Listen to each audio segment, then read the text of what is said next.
You're welcome to Law Minstrel. I am Nwese Wudupe. On this episode, we'll be looking at sources of the law of evidence. And in order to give context to our discussion, I want to situate this lecture within the Nigerian context. Even though it may be very similar to other contexts in terms of other jurisdictions, but in order to give us traction for this episode or discourse, I would like to situate our discourse within the Nigerian judicial context. So, why study the sources of evidence? Why should that be a concern? Why should it be your problem to know the sources of Nigerian law of evidence, or the sources of law of evidence generally, or even from that peculiar jurisdiction in which you are? You need to know that the law of evidence did not evolve or was not developed in vacuum. Nothing springs out of nothing. So the law of evidence also sprung out of something. It grew out of something, and if you now know that source from which the law of evidence grew, it will help you to understand the nature and the context of the law of evidence. In other words, knowing the sources of evidence gives you a better understanding of the operation of the law of evidence in Nigeria or elsewhere. So, Nigerian law of evidence is drawn from multiple sources. Let me highlight the major sources from which Nigerian law of evidence has evolved. And these are the sources that we'll be focusing on today in this episode. We'll be looking at the Evidence Act, we'll be looking at case law or judicial precedent, we'll look at the Constitution of the Federal Republic of Nigeria, then the rules of court, common law and equity, customary law, as well as scholarly writings. Permit me to pause here and enjoin you to be a member of our community if you are not already one, by simply clicking on the subscribe button, and you automatically become a member of this community. You can share our videos also, and please give us a like by simply clicking on the like button. You want to get a feedback from us, please leave a comment in the comment section. Thank you very much. So basically, what should be your takeaway from this episode at the end thereof? At the end of this episode, I hope that you'll be able to take away the fact that the law of evidence is grounded primarily in the Evidence Act. It is shaped by precedents. It is limited by the Constitution and is supplemented, never replaced, by customary law and by writings of scholars. So, like I said, we're going to begin by looking at Evidence Act as a source of Nigerian law of evidence. So the Evidence Act is the primary statutory source of evidence law in Nigeria. It applies to all judicial proceedings in or before courts except the following. So in instances of arbitration, court-martial except as provided in the Armed Forces Act, and customary courts unless expressly adopted. The Act modernized Nigerian evidence law by incorporating digital evidence admissibility. By so doing, reversed several old common law presumptions and clarifying rules on expert evidence as well as confessions. So you should clearly understand that the Evidence Act is the principal authoritative source of Nigerian law of evidence. You also note that where the Evidence Act makes provision on a matter, those provisions override common law or even older authorities. And finally, most questions on admissibility, burden of proof, confessions, documentary evidence, and even digital evidence must start with the Evidence Act. What's the key takeaway from here? Always check the Evidence Act first before relying on case law. We also look at case law or precedent as a source of evidence in Nigeria. Nigerian courts regularly interpret and define evidential principles. You see a plethora of examples, some of which include Subaru versus State, Nwaboko versus Nwodi, Ogudo versus State. And in the Subaru case, the court was able to set the the ratio in the case was to the effect that the burden of the was to the matter of the burden of proof that is required in criminal cases. And in the Nwabuoku case, the case is in relation to civil standard of proof, the standard of proof that is required in civil cases. And in the Ogudu case, we see it relates to the voluntariness of confessions. So there are parallel cases in the Commonwealth, and so you have the case of Wilmington versus DPP, which laid down the golden thread of burden of proof. All of these authorities, you will find their citation supplied on your screen. So you should appreciate from all that we have said that courts do not merely apply the Evidence Act mechanically.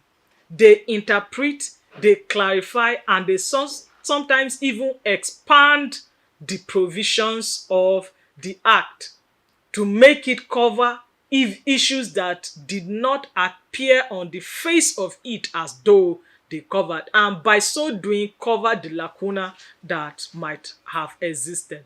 Also, Nigerian appellate decisions, especially the Supreme Court and the Court of Appeal, are binding and shape how evidential rules operate in practice generally. And finally, many principles, one of which is the burden of proof or even circumstantial evidence and confessions, are best understood through cases interpreting the act. So they are best understood from case law or judicial precedent. I think that the key takeaway from all of this is that the Evidence Act tells you the rule, cases tell you how it works.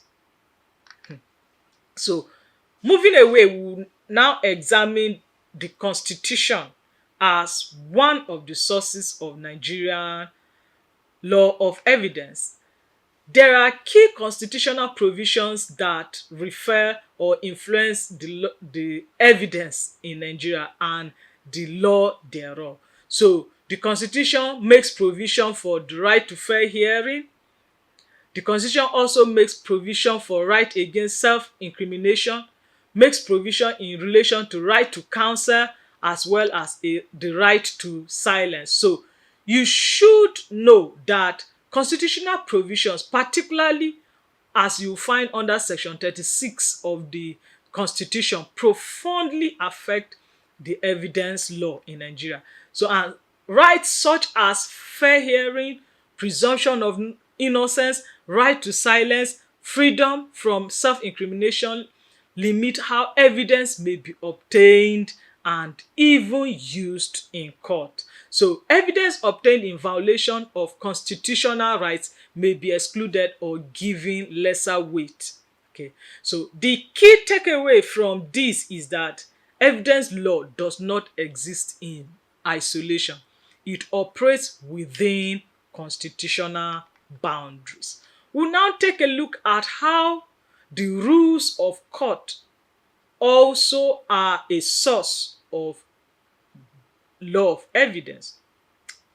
Rules of court and criminal procedure affect presentation of evidence. They affect how they chart the course or lay down the procedure as to the presentation of, say, evidence in civil or in criminal cases. And this is particularly in relation to filing witness statements on oath, for instance. So you should recognize that rules of court regulate procedural aspects of evidence.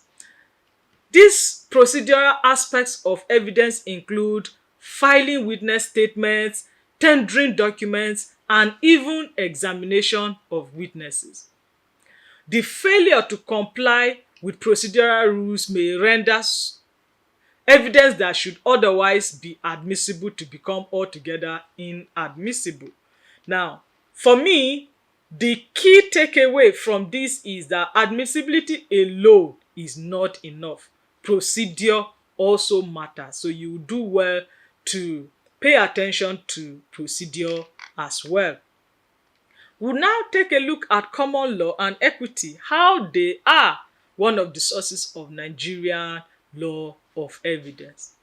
Where the Evidence Act is silent, of course you know that Nigeria as a Commonwealth nation absorb the common law as well as principles of equity. So wherever the Evidence Act is silent on something, Nigerian courts would usually apply English common law principles or even principles of equity that are not incompatible with local statutes. So what we need to understand from this is that English common law principles apply only where the Evidence Act is silent.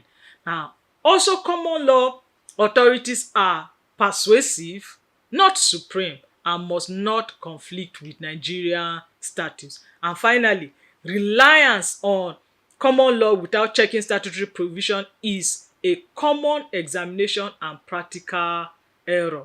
They have to be checked to see whether they are not at variance. So basically, the key takeaway from this is that common law fills gaps. It does not override Nigerian legislation. Of course, you see in the Kigo case where the court said that Nigeria is no longer tied to the apron strings of Imperial Britain.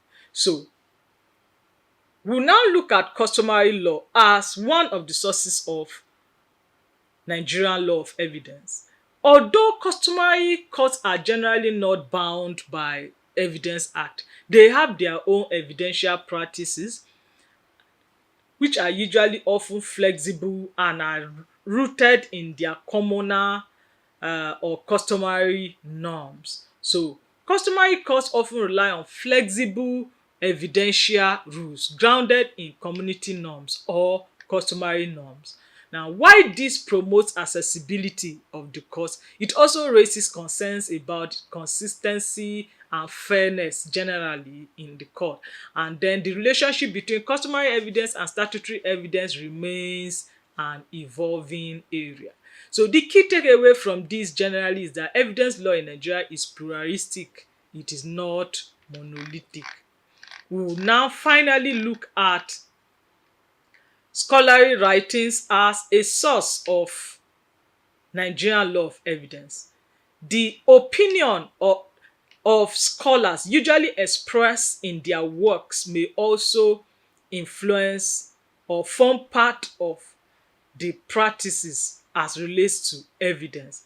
And these are usually scholars that are well known in especially the area of evidence, and their works will become particularly enlightening to the court where there is a gap in the Evidence Act or where the Evidence Act is silent on something, which the expression that covers such circumstances is to best describe as there is a lacuna in the Evidence Act.